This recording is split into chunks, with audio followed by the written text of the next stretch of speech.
warahmatullahi wabarakatuh.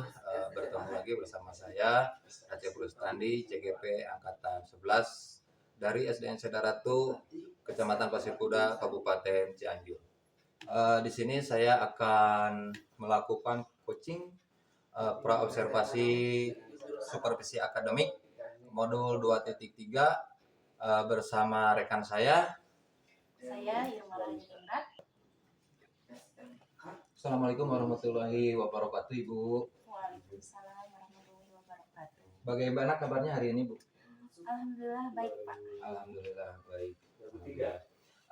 Ibu ini mengajar di kelas 4 ya, Bu ya? Iya, betul sekali. Pada hari ini kita akan melakukan kegiatan pra-observasi dengan tujuan untuk mengetahui dan mengevaluasi jalannya proses pembelajaran yang nanti Ibu lakukan pada saat supervisi. Kemudian pada observasi ini juga merupakan sebuah persiapan awal sebelum kita melakukan kegiatan pembelajaran agar nantinya Ibu percaya diri lah ya, bisa percaya diri ketika saya mengikuti Ibu saat mengamati pada pembelajaran nanti. Baik Bu, untuk kegiatan hari ini ada beberapa pertanyaan yang ingin saya tanyakan kepada Ibu, boleh ya Bu ya? Oh, boleh Pak, silakan. Bagaimana Ibu merencanakan pembelajaran untuk memastikan semua siswa itu terlibat aktif? Ya, saya merencanakan pembelajaran untuk memastikan siswa terlibat aktif. Saya menggunakan berbagai metode pembelajaran seperti diskusi kelompok, presentasi dan proyek individu. Saya juga memastikan untuk menyertakan aktivitas yang menarik dan relevan dengan kehidupan sehari-hari siswa. Terus apa strategi Ibu untuk mengelola kelas yang beragam dengan berbagai tingkat kemampuan siswanya, Bu?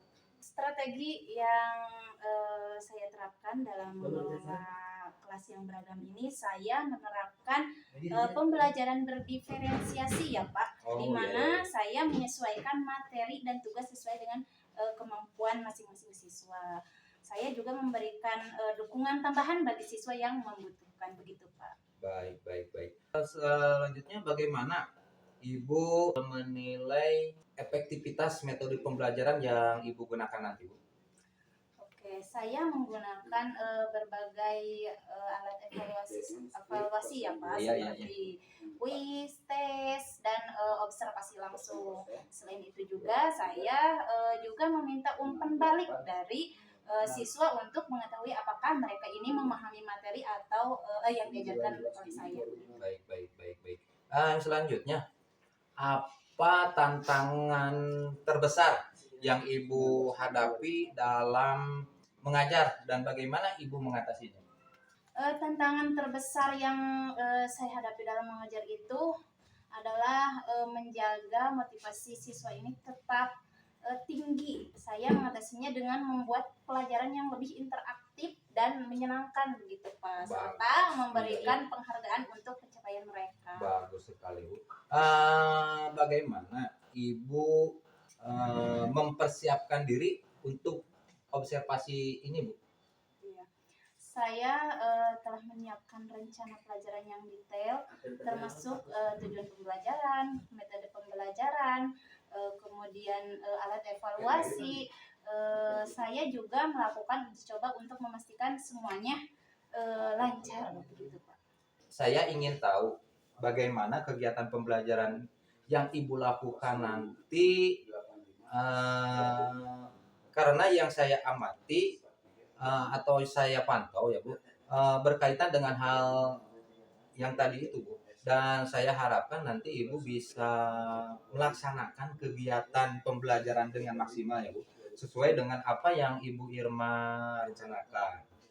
Baik Ibu, nanti harapan saya kita bisa berjumpa kembali ya Bu ya, setelah melakukan observasi dan setelah observasi nanti kita bisa melaksanakan kegiatan pasca observasi. Baik, terima kasih Ibu atas waktunya. Demikian dari saya. Semoga bisa terlaksana dengan baik Bu ya. Amin. Terima kasih kembali Pak. Assalamualaikum warahmatullahi wabarakatuh. Waalaikumsalam warahmatullahi wabarakatuh. Selamat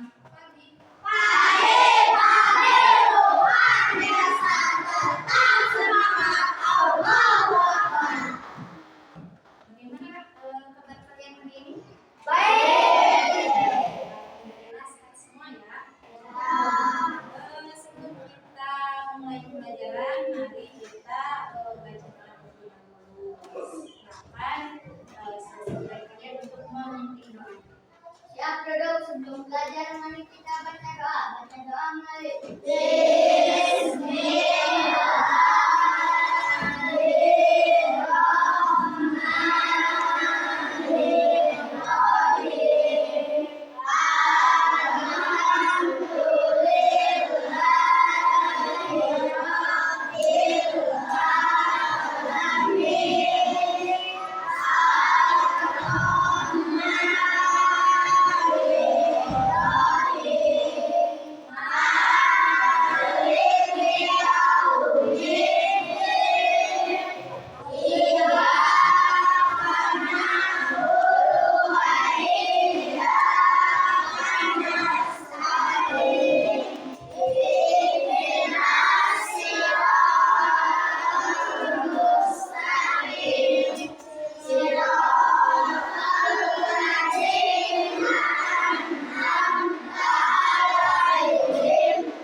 Laki-laki Rana, Isa Ramadan, Fatimah Zahra, Muhammad Farhan Ramyani, Muhammad Yazid, Muhammad Kapawi Guna, Muhammad Randy Ardiansa, Muhammad Reva Agustian, Muhammad Rofi, Nabila Septiani.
tumbuhan, yaitu tentang fotosintesis. Dengan tujuan pembelajaran kita kali ini, yaitu yang pertama, kalian diharapkan mampu menjelaskan tentang pengertian dan proses fotosintesis. Kemudian yang kedua, kalian diharapkan mampu menyebutkan faktor-faktor yang mempengaruhi fotosintesis. Kemudian yang ketiga, kalian ini diharapkan mampu menjelaskan pentingnya proses fotosintesis. Dengan manfaat kalian mempelajari materi ini, kalian ini mengetahui manfaat tumbuhan bagi bumi ini. Ibu ada sebuah gambar. Gambar apa tadi? Tumbuhan itu bunga. Coba sebutkan bagian-bagian tubuh dari bunga mawar ini.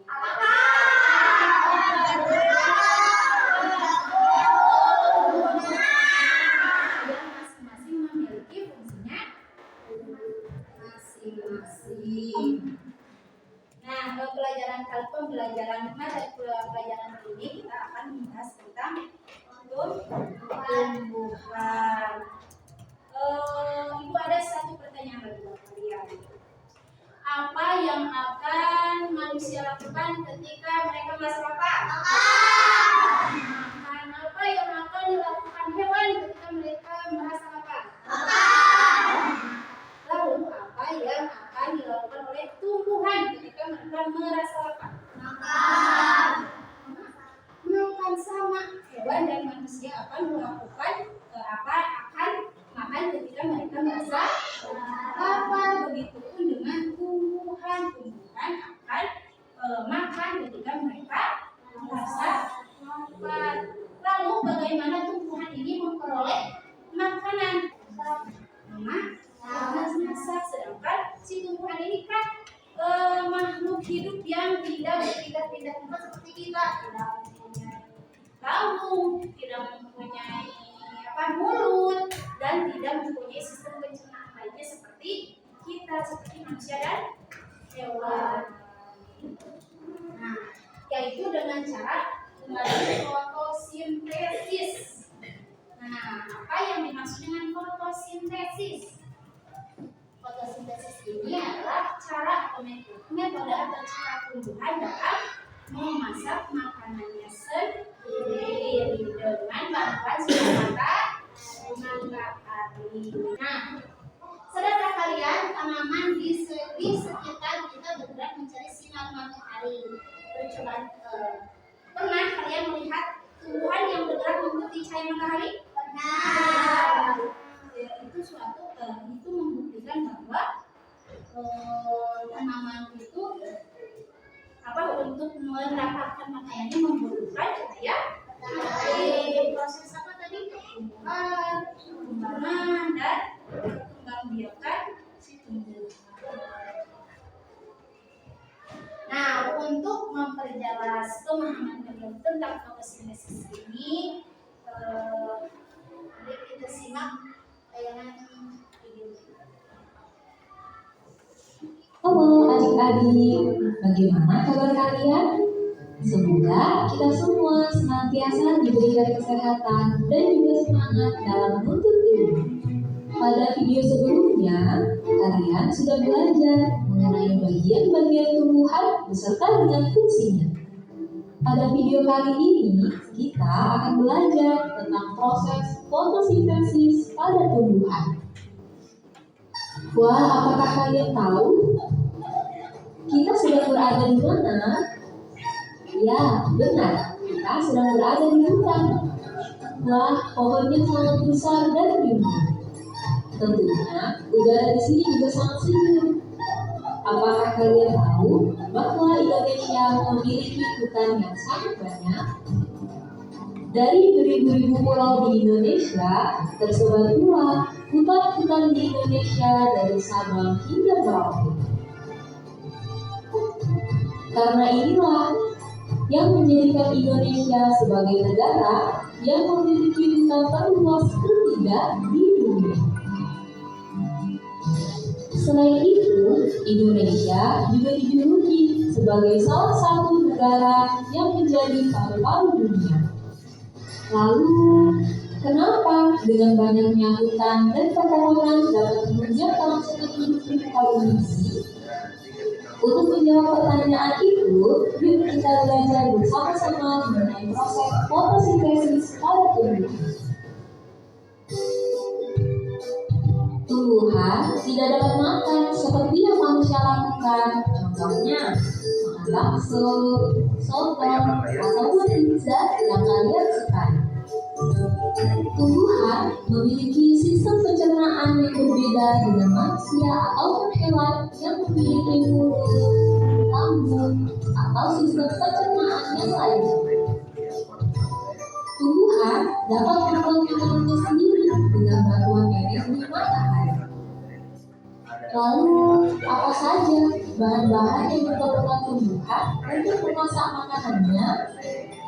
Tumbuhan memasak makanannya sendiri dengan menggunakan air, karbon dioksida, dan energi cahaya matahari. Akar pada tumbuhan yang berfungsi menyerap air dan mineral dari dalam tanah diangkut melalui batang 3-7 daun. Pada daun inilah terjadi proses memasak makanan. Kemudian ada karbon dioksida. Karbon dioksida menjadi salah satu bahan yang penting dalam pembuatan makanan. Karbon dioksida banyak dikeluarkan oleh manusia dan hewan yang kemudian diserap oleh daun melalui pori-pori. Pori-pori kecil yang ada di daun inilah yang disebut dengan stomata. Stomata ini terletak pada bawah daun. Di dalam daun juga terdapat zat hijau daun atau yang disebut dengan klorofil. Klorofil ini berfungsi untuk menangkap sinar matahari, kemudian menggunakannya untuk membuat air dan karbon dioksida menjadi zat gula dan oksigen. Proses inilah yang disebut dengan proses fotosintesis. Hasil dari proses fotosintesis ini adalah zat gula dan oksigen. Zat gula digunakan oleh tumbuhan untuk memenuhi kebutuhan makanan pada tumbuhan. Lalu, oksigen akan disebarkan ke udara bebas melalui stomata, dan udara tersebutlah yang biasa kita hirup setiap waktu. Sekarang kita sudah tahu bagaimana proses fotosintesis pada tumbuhan yang mempunyai peran sangat penting bagi keberlangsungan hidup manusia dan juga hewan. Kita tidak bisa hidup tanpa adanya tumbuhan. Semua makanan yang kita makan dan udara segar yang kita hirup berasal dari tumbuhan. Maka dari itu, peran kita sebagai manusia atau makhluk hidup yang paling sempurna adalah untuk menjaga dan melestarikan lingkungan, serta agar sistem kehidupan tetap berlangsung dengan lancar. Semoga video pembelajaran kali ini dapat bermanfaat. Sampai jumpa di video pembelajaran lainnya. Jangan lupa like, comment, dan subscribe.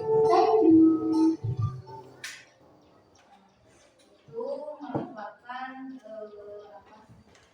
proses fotosintesis. Ada yang kalian tanyakan? Mulai dulu.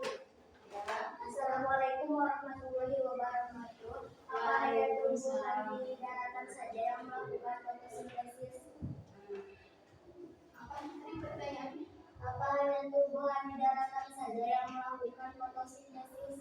Apa hanya tumbuhan di daratan saja yang melakukan fotosintesis? Nah, sebetulnya penghasil oksigen terbesar di bumi ini tidak hanya dilakukan oleh tumbuhan yang ada di daratan saja, tetapi penghasil oksigen terbesar di bumi juga dihasilkan dari lautan, yaitu hasil fotosintesis dari plankton. 80% oksigen dihasilkan dari lautan, dari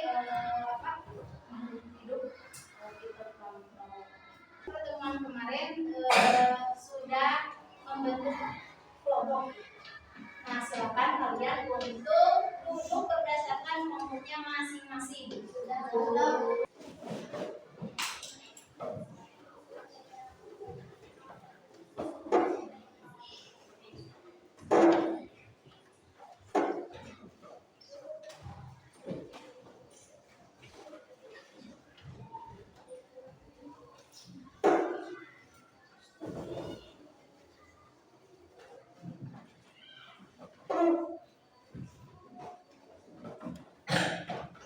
Sudah? Kalau sudah, silakan kalian untuk mempresentasikan hasil kerja kelompok kalian. Mulai dari kelompok A, silakan. Assalamualaikum warahmatullahi wabarakatuh. Waalaikumsalam warahmatullahi wabarakatuh. Kami dari kelompok A ingin mempresentasikan hasil kerja kelompok kami. Pengertian fotosintesis. Fotosintesis adalah cara tumbuhan memasak makanannya sendiri. Proses fotosintesis berawal dari akar mineral air disalurkan ke daun, kemudian CO2 diserap oleh suhu mata. Air dan karbon dioksida dimasak oleh cahaya matahari. Proses tersebut menghasilkan glukosa. Sekian dari kami. Wassalamualaikum warahmatullahi wabarakatuh. Waalaikumsalam warahmatullahi wabarakatuh. Silakan.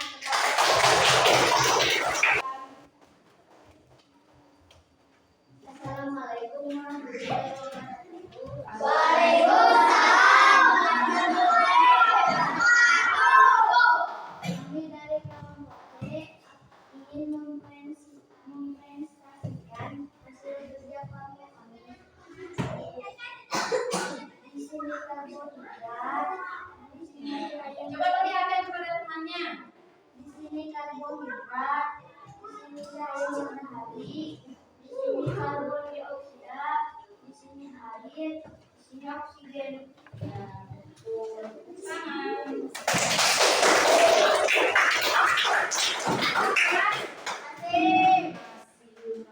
Supaya kalian lebih semangat lagi, kita ikuti fotosintesis. Berdiri semua. Siap? Satu, dua, tiga. Ayo kita belajar tentang fotosintesis. Tumbuhan yang memasak makanannya sendiri. Apa saja bahannya, bagaimana prosesnya. Ayo kawan cari tahu jawabnya.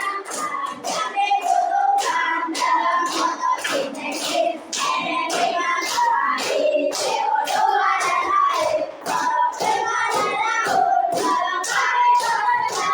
Fotosintesis terjadi pada daun. Apa saja rangkaian tadi dalam kita bekerja daun. Kami bekerja. Bagaimana daun dalam kami prosesnya? Hasil monomer dan karbohidrat.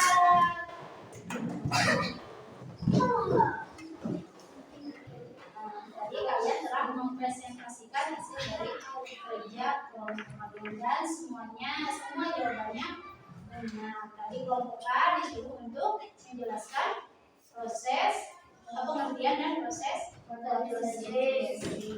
Tadi pengertian fotosintesis apa? Pengertian metode atau cara tumbuhan dalam memasak makanannya sendiri. Prosesnya, bagaimana proses fotosintesis? Diawali dari akar mineral air, kemudian disalurkan ke daun. Kemudian si karbon dioksida diserap oleh stomata. Nah, kumpul si air, kemudian karbon dioksida, lalu dimasak melalui bantuan cahaya matahari. Nah, proses tersebut menghasilkan oksigen dan glukosa.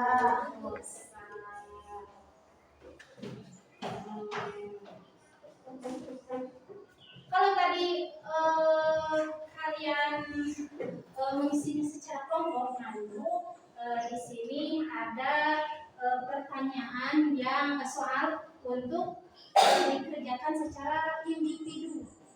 Kalau tadi secara kelompok, kalian mengerjakan secara individu.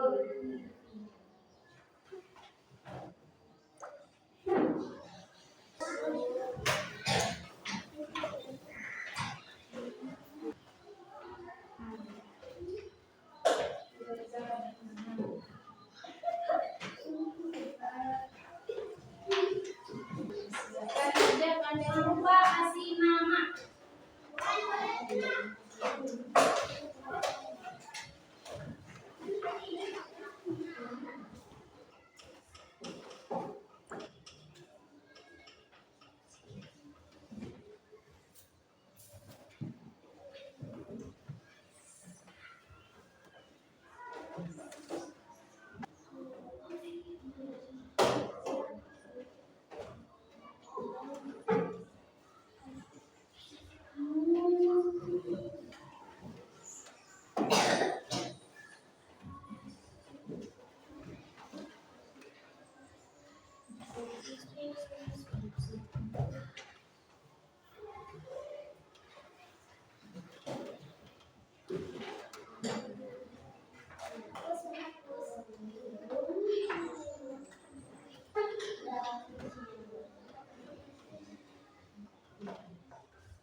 Kesimpulannya pada pembelajaran kali ini, hidup manusia dan hewan tidak akan bisa hidup tanpa tumbuhan.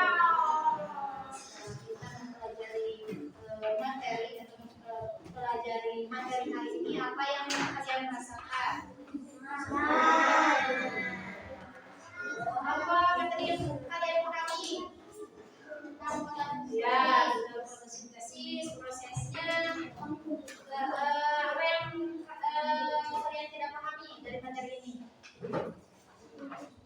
Ya, berarti mengerti semua ya. Pada pertemuan selanjutnya kita akan membahas tentang mengapa manusia mengubah bentuk energi itu pada topik C. Sekian.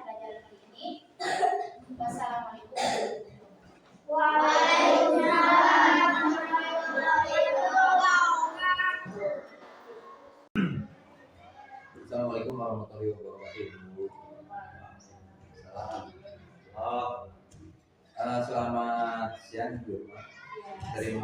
Terima kasih sudah meluangkan waktu untuk diskusi pasca observasi ini. Kali ini kita dibersamai oleh Bapak pengajar praktik yaitu Bapak Sukmana SPD. Bisa dimulai ya? Oke, silakan. Baik Ibu, setelah saya observasi secara umum, saya melihat hasil positif dalam pelaksanaan pengajaran Ibu. Misalnya cara Ibu melibatkan siswa dalam diskusi sangat efektif, terus mereka terlihat antusias dan aktif berpartisipasi seperti itu ya. Baik Ibu, untuk bagian kali ini ada beberapa pertanyaan yang ingin saya tanyakan kepada Ibu terkait hasil observasi saya tadi. Boleh kan Bu? Boleh sekali Pak. Silakan. Terima kasih ya Bu. Begini Bu ya, yang pertama yang saya ingin ketahui, bagaimana perasaan Ibu tentang pelajaran yang baru saja diobservasi? Ya, saya merasa puas ya Pak dengan pelajaran tersebut. Siswa ini tampak terlibat aktif dan memahami materi yang diajarkan seperti itu. Seperti itu ya. Selanjutnya, nah apa yang menurut Ibu berjalan dengan baik selama pelajaran? Saya merasa strategi pembelajaran kolaboratif yang saya gunakan ini sangat efektif Pak. Siswa bekerja sama dengan baik dalam kelompok dan saling membantu memahami materi.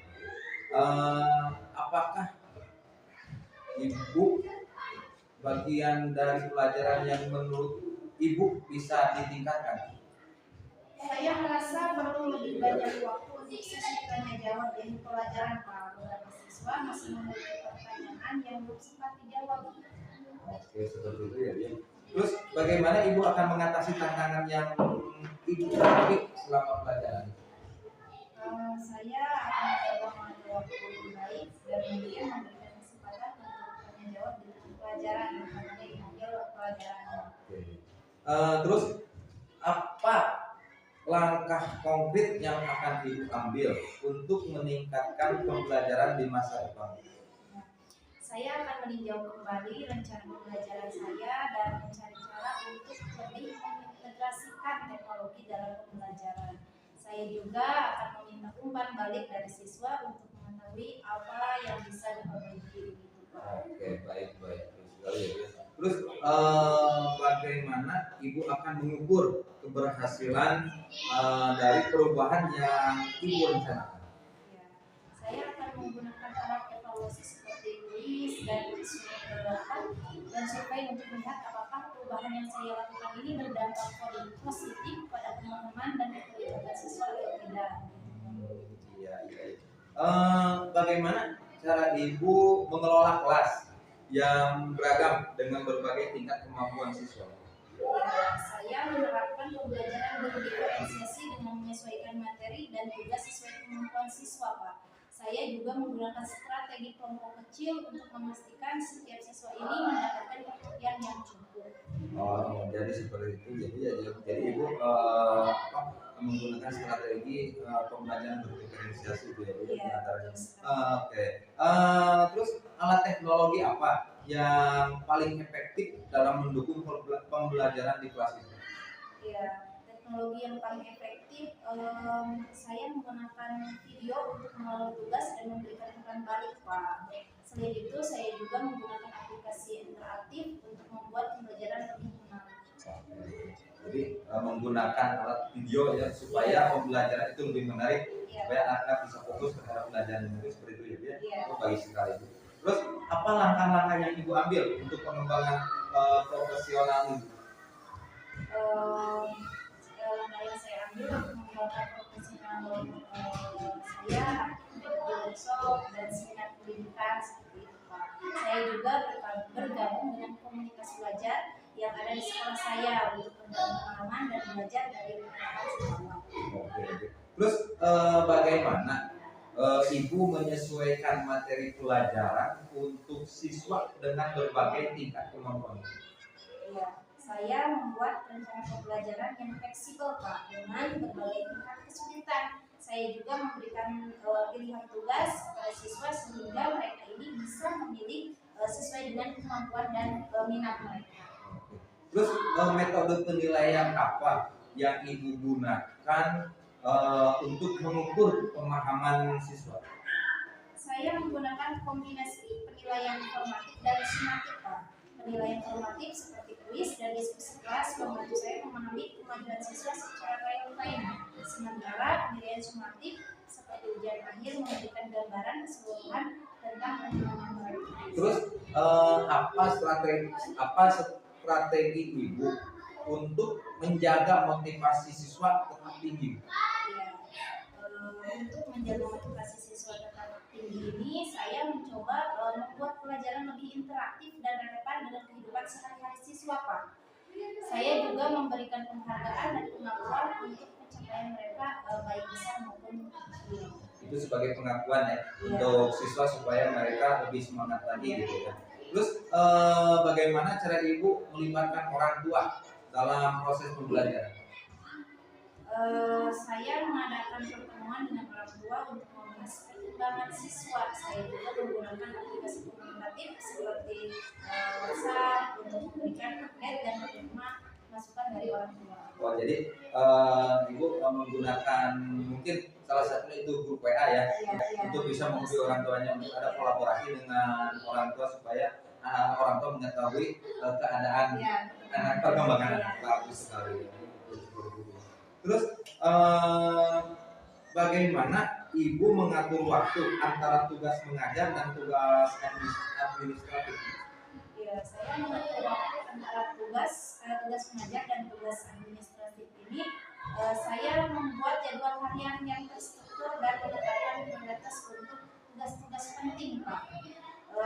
Saya juga menggunakan alat manajemen waktu seperti aplikasi to-do list untuk membantu saya tetap terorganisir. Baik sekali. Ini yang terakhir ya, Bu. Bagaimana Ibu melakukan refleksi terhadap praktik mengajar Ibu? Ya, saya mengisi refleksi setelah setiap pelajaran untuk mengevaluasi apa yang berjalan baik dan apa yang perlu diperbaiki begitu, Pak. Saya juga meminta umpan balik dari siswa dan rekan guru untuk mendapatkan perspektif yang berbeda. Jadi seperti itu ya, Bu. Jadi tentunya kita setelah akhir pembelajaran itu kita harus ada refleksi itu untuk mengetahui keberhasilan apakah dalam mengajar tersebut kita sudah baik atau belum gitu ya. Baik, bagus. Oke, sebagai alat ukur ya, baik sekali ya. Mungkin Ibu percakapan pasca observasi kali ini saya akhiri sampai di sini. Terima kasih atas waktunya, mulai dari kegiatan pra-observasi yang kita sudah lakukan, kemudian observasi sampai tahap pasca observasi kali ini ya, Bu ya. Semoga bermanfaat bagi Ibu karena Ibu sudah bersedia untuk saya observasi. Seperti itu ya. Selanjutnya saya ucapkan terima kasih juga untuk Bapak PP yaitu Bapak Sukmana yang selaku pengajar praktik saya yang sudah membimbing saya, Pak, dalam melaksanakan coaching pada kesempatan kali ini. Mungkin saya akhiri berdiskusi pasca observasi kali ini. Mohon maaf bila ada kekurangan dari saya atau kata-kata yang tidak berkenan di hati Ibu sama Bapak. Saya akhiri saja. Wassalamualaikum warahmatullahi wabarakatuh. Waalaikumsalam warahmatullahi wabarakatuh.